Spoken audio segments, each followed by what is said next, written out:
Canal Mensagens de Luz apresenta Morri Adicto. Dramáticos e emocionantes relatos de diversos espíritos que se entregaram às drogas durante sua última encarnação. Psicografia de Vera Lúcia Marinzec de Carvalho, pelo espírito Antônio Carlos, responsável por essa coletânea de testemunhos. Episódio 1. A Doutora. Prefiro não dar meu nome, pensei até em trocá-lo. Afinal, o que é um nome? Uma denominação que nos distingue dos outros seres humanos. Como eu tinha muito orgulho do título que recebi após estudar tanto, resolvi me intitular de doutora para fixar a lição de que somos o que conquistamos pelo esforço do trabalho e estudo. Pela série de imprudências que cometi, esse título agora é para mim uma responsabilidade difícil de carregar, que machuca meu eu interior. Se me intitulo assim, é para me lembrar que muito tenho de fazer para ser digna dele. Reencarnei numa família de classe média que não poupou esforços para que eu estudasse. Queria ser médica.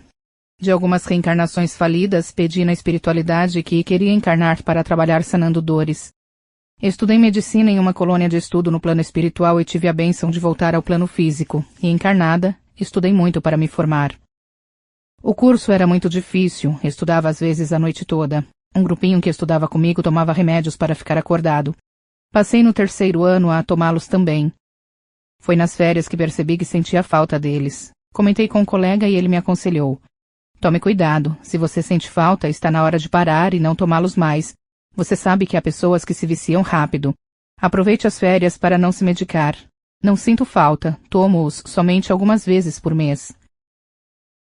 Fui passar 2 semanas numa fazenda de parentes para descansar. Mesmo num local calmo e tranquilo, estava inquieta, achava que era cansaço.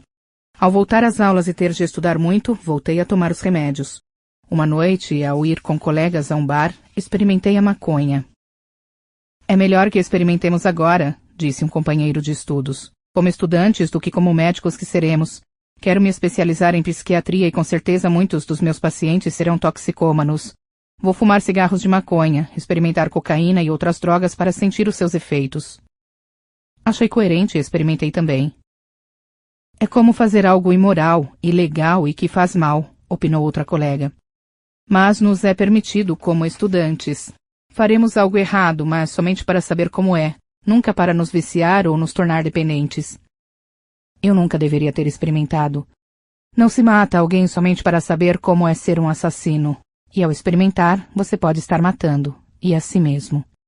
Continuei a tomar remédios. Como passei a fumar, entre os cigarros que fumava havia sempre um de maconha. Em estágios pude comprar os remédios que receitava a nossa empregada com os documentos dela. Essa senhora nunca ficou sabendo.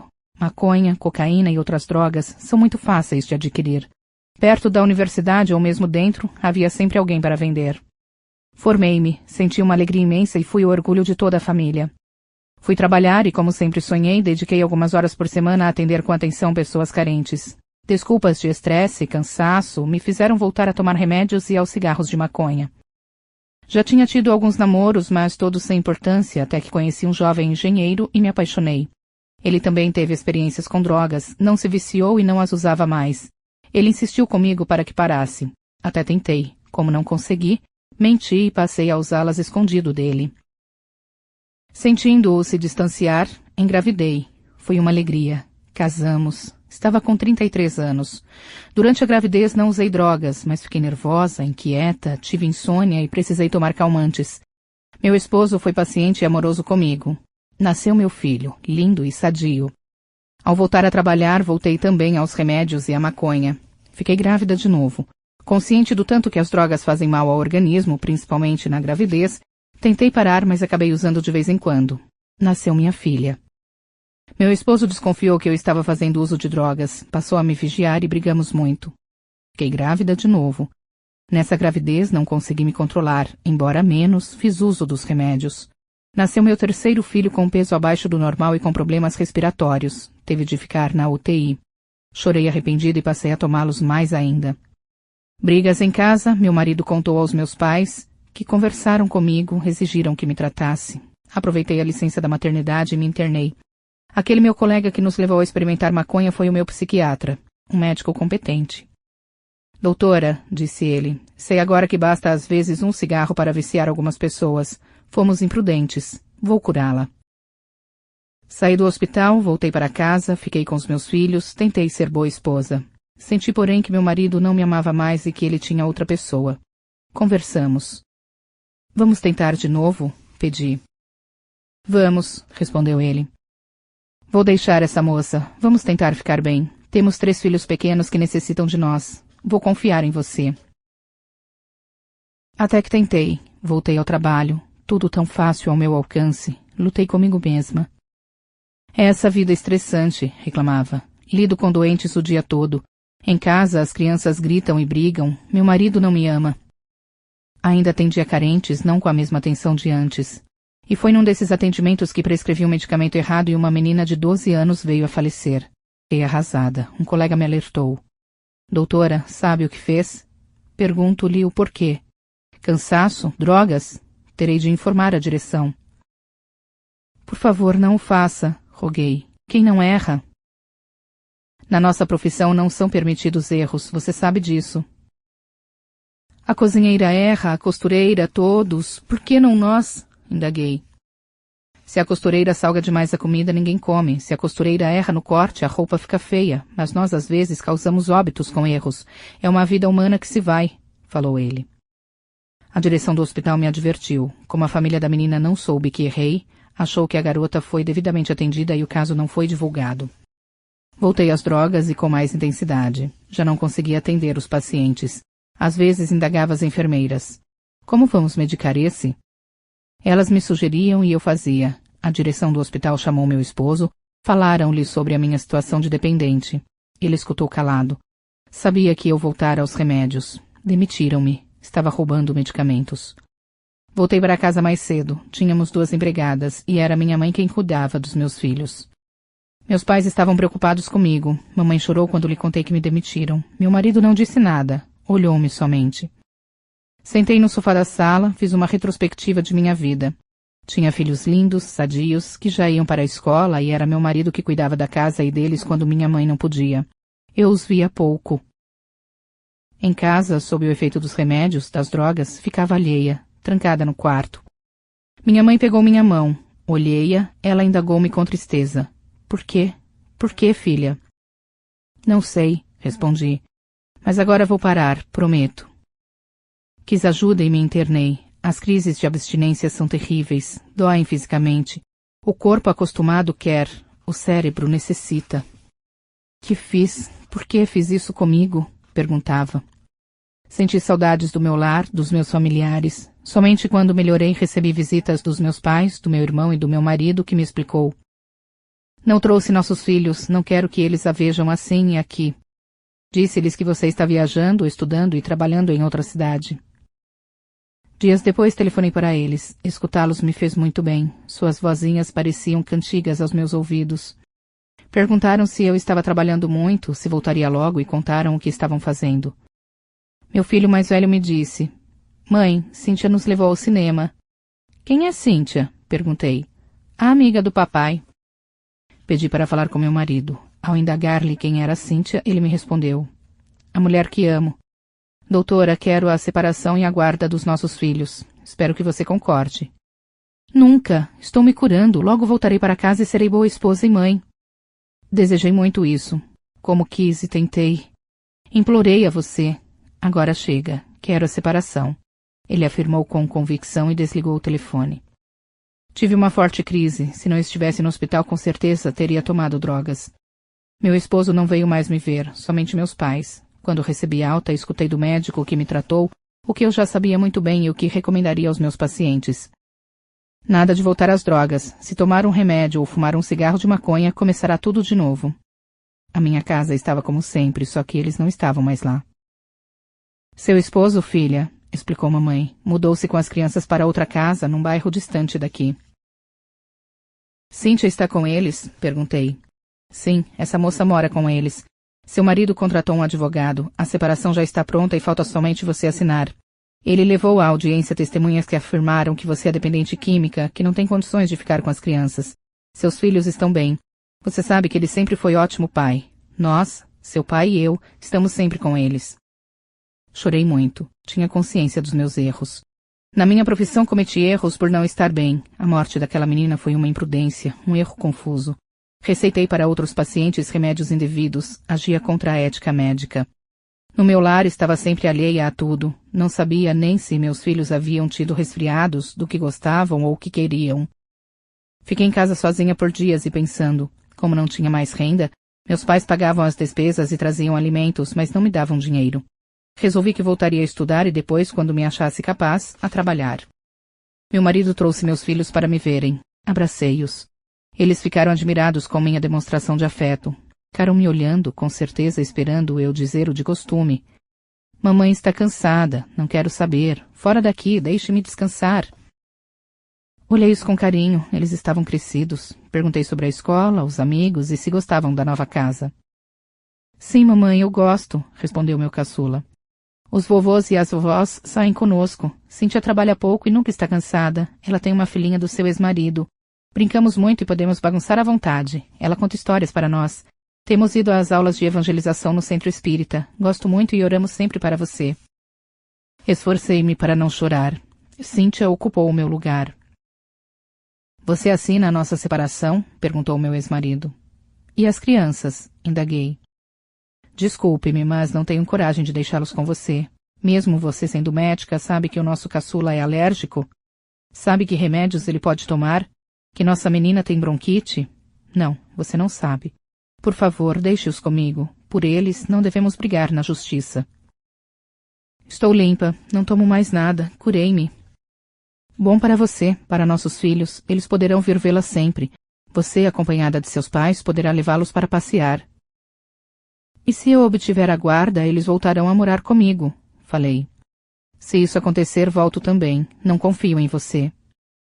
Eles foram embora. Chorei. Compreendi que ele tinha razão. O que eu sabia dos meus filhos? Pouca coisa. Resolvi que não voltaria nunca mais às drogas e reconquistaria tudo e todos. Fui fazer um curso de especialização pago por papai. Não assinei a separação e meu ex-marido não insistiu. A casa em que morávamos ia ser passada para nossos 3 filhos. Saía com meus filhos 2 domingos por mês, junto com meus pais. Percebi que eles gostavam dos avós, não de mim. Passaram-se 6 meses e eu não tomara nada nem fumara. Num domingo, esperava meus filhos para almoçar comigo. O almoço já estava quase pronto quando meu filho mais velho me telefonou. Mãe, podemos cancelar o almoço? Queremos ir passear com nossos vizinhos. Eles vão ao lago pescar e velejar. Mas eu fiz o almoço, respondi. Mais um motivo. Você sabe cozinhar? Nunca a vi na cozinha. Claro que sei. Não abro mão. Venham almoçar. Mamãe, queremos ir, por favor. Não e não, gritei. Venham ou vou ao juiz e peço a guarda de vocês. Escutei-o chorar. Fiquei revoltada, nervosa. Ao abrir um balcão na cozinha, vi uma garrafa de uísque que certamente fora escondida para que eu não achasse. Impulsivamente peguei-a, abri e tomei no gargalo. Fiquei bêbada. Meu ex-esposo trouxe meus filhos. Ele não desceu do carro. Eles entraram tristes e isso me deixou mais irritada. Servi o almoço. Meus filhos conversaram entre si me ignorando. Bebi mais. Estava cambaleando. Gritei com eles. Assustaram-se. Meu filho mais velho telefonou para o pai. Papai, venha rápido nos buscar. Mamãe está esquisita. Acho que está bêbada. Tirei o telefone da mão dele e gritei xingando-os. Eles se abraçaram. Ficaram encolhidos num canto do sofá. Logo chegou o pai deles. Tocou a campainha e gritou. Eu os ameacei para não abrir a porta. Ele arrombou-a. Somente me olhou, pegou nas mãos dos meus filhos e saíram correndo. Bêbada, dormi. Acordei com o telefone tocando. Era minha mãe. Filha, como foi o almoço? Ainda não lhe contaram? Perguntei. Foi terrível, um desastre. Bebi. Filha, exclamou mamãe chorando. Desliguei o telefone, levantei e vi a porta arrombada, os objetos que quebrei, a mesa de jantar com os pratos que meus filhos usaram. Chorei e bebi o resto do uísque. Mamãe chegou e me viu bêbada. Por que, filha? Não tinha remédios nem drogas, por isso bebi, respondi. Tudo está errado na minha vida. Meus filhos não me amam. Agindo assim não os conquistará, falou mamãe. Minha mãe ajeitou a casa enquanto papai consertava a porta. Deixaram-me na cama. No outro dia resolvi me drogar novamente. Que tudo se dane, exclamei revoltada. Passei a usar drogas, remédios que comprava com receitas que eu mesma prescrevia em diversas farmácias, a beber bebidas destiladas fortes, a fumar cigarros de maconha e fazer uso de outras drogas. Para obter dinheiro, fui vendendo objetos de casa. Quando vendi tudo o que era possível, resolvi roubar de meus pais e do meu irmão. Meus pais por diversas vezes tentaram me internar, mas eu não quis. Não vi mais meus filhos. Não assinei a separação, mas o juiz deu a guarda definitiva de meus filhos ao meu ex-marido.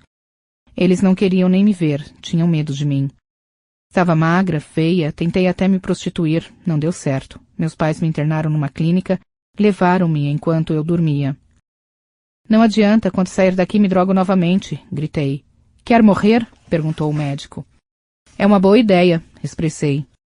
Doutora, seu físico não aguenta mais drogas. Entrará em colapso e falecerá. Cure-se, recomece. Não respondi. Resolvi fugir e na primeira oportunidade saí e fui vagar pelas ruas. Usei drogas perigosas. Meus pais me acharam e me levaram para a casa deles. Vamos cuidar de você, exclamou mamãe. Meus filhos falaram comigo pelo telefone. O mais velho rogou. Mamãe, sei que você bebe. É a bebida que a faz agir diferente. Nós a desculpamos e queremos vê-la bem. Vá se tratar, por favor. Sabia que meu filho falava o que lhe mandavam. Minha mãe deve ter lhe pedido. Vocês são felizes? Você está bem, meu filho? Perguntei. Estamos sim, mamãe. Cíntia é boa conosco e papai é a melhor pessoa do mundo. Vocês amam muito seu pai, não é? Indaguei. Ele demorou um pouco para responder. Amamos papai sim, ele sempre cuidou de nós, mas gostamos também de você. Filho, eu bebo sim, mas também sou uma dependente química. Você sabe o que é isso? Sei, é um viciado em tóxicos. Já assisti a palestras na escola e papai conversa conosco sobre isso.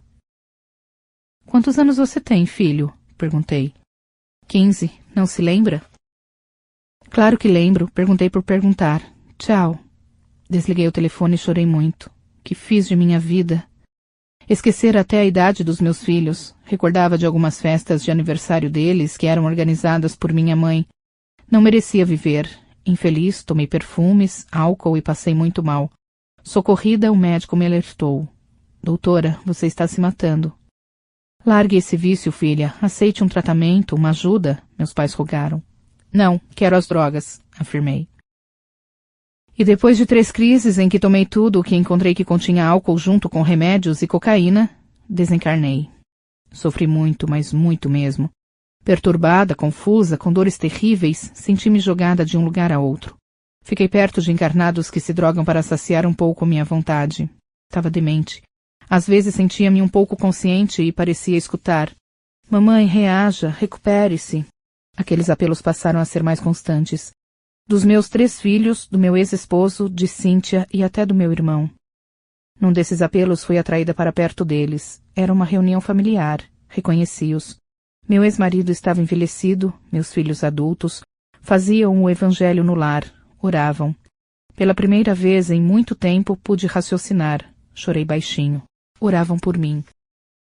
Deus, Jesus, bons espíritos, nós lhes pedimos proteção à mamãe, que seu espírito cansado tenha descanso, que ela possa compreender que desencarnou e queira socorro, ajuda e que passe a viver com dignidade. Agradecemos. Meu filho orou, senti uma força me envolvendo e eu, que não gostava de orar, rezei um Pai Nosso com eles. Quer vir conosco? Assustei-me. Olhei para quem falou e vi um senhor muito simpático que sorriu para mim. Quem é o senhor? Indaguei. Um dos bons espíritos a quem eles pedem para ajudá-la. Quero ajuda, quero me tornar livre, não quero mais ficar assim, roguei. Olhei para um espelho na parede da sala e levei um susto. Hoje sei que fui induzida por benfeitores espirituais a nele contemplar minha própria imagem. Não me reconheci.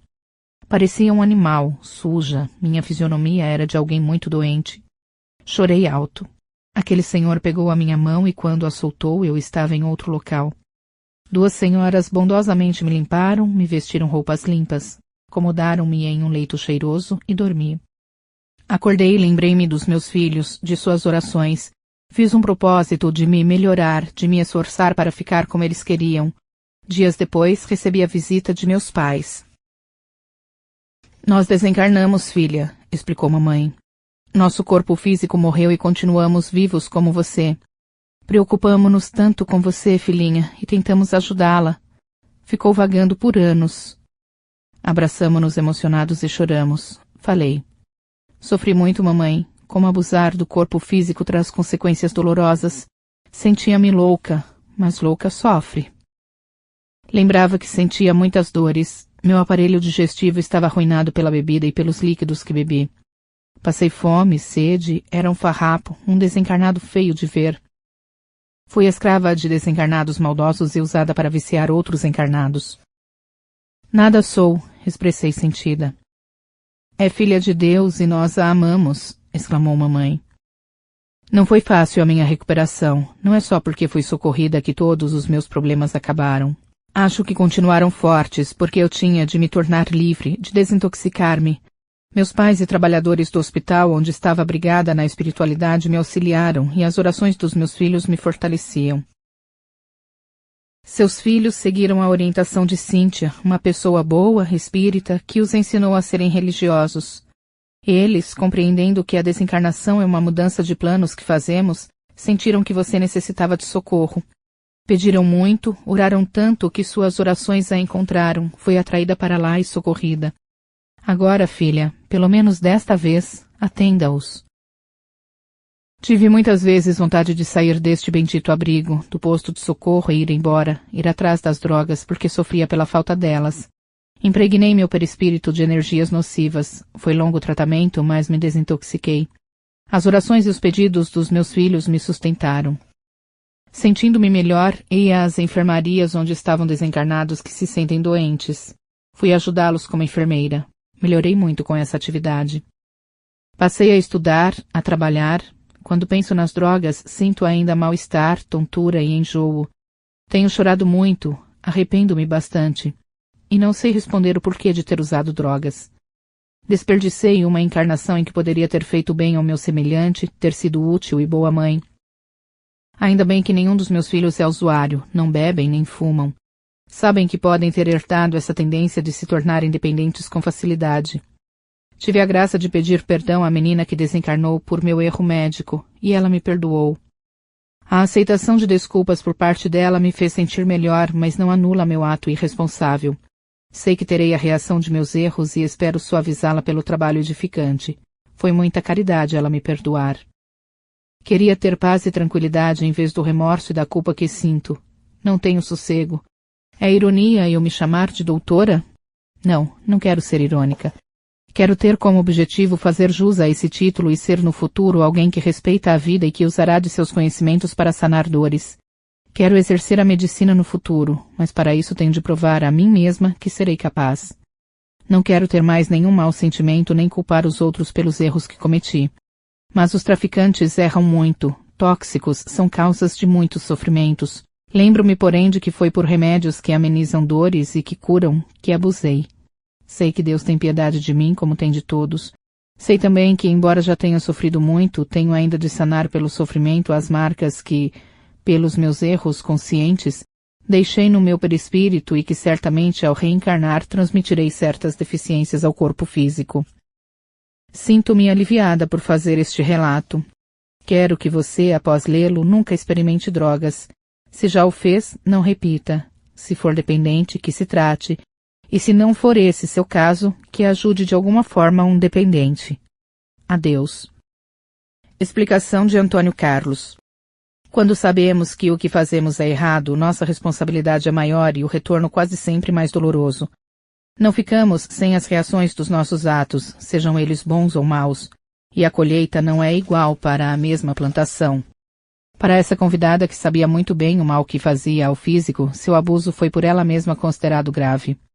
Sofreu e fez muitos sofrerem. Seus pais, o irmão, o marido, e deixou marcas profundas nos filhos que tiveram a graça de ter um pai responsável, que cuidou deles, e uma madrasta que os orientou. O que o médico, colega dela de trabalho, falou é muito importante. Todos erram profissionalmente, a costureira, a cozinheira, etc., Mas profissionais que lidam com seres humanos, com vidas, devem ter a atenção redobrada. Tudo deve ser feito para não haver erros. Ela teve responsabilidade pelo desencarne daquela menina. Não deveria ter se envolvido com drogas, mas quando fez deveria ter tido o bom senso de não clinicar. Foi um ato grave de consequências dolorosas para os envolvidos, principalmente para a menina e seus familiares. Nossa convidada foi perdoada, mas não anulou o ato. Médicos devem ter muita responsabilidade no seu trabalho e lidar com o paciente sempre pensando que ele é seu irmão perante a humanidade, que é filho ou pai de alguém e com amor fazer o possível para sanar dores e não aumentá-las. Vimos também nesse relato que, como a ciência provou, existem pessoas que se viciam com facilidade. O importante é não experimentar para não correr o risco de se tornar um dependente. A doutora sofreu muito quando desencarnou. Ela ainda não tem estrutura para relatar tudo o que passou. Foi levada como escrava para o umbral, humilhada, torturada, etc. Ela também fez o bem, atendeu pessoas sem cobrar. O bem realizado não se perde. Os muitos obrigados e Deus lhe pague amenizaram de alguma forma seus padecimentos. Essas boas ações a tornaram apta a receber as preces dos filhos. Com certeza iria vagar por muito mais tempo se não fosse por esses seus atos caridosos. Como a oração tem endereço certo. Foi pelas preces dos filhos que ela pôde ser socorrida. Orar é benéfico a quem o faz e àqueles a quem dirigimos as preces. São energias salutares que nos auxiliam sempre.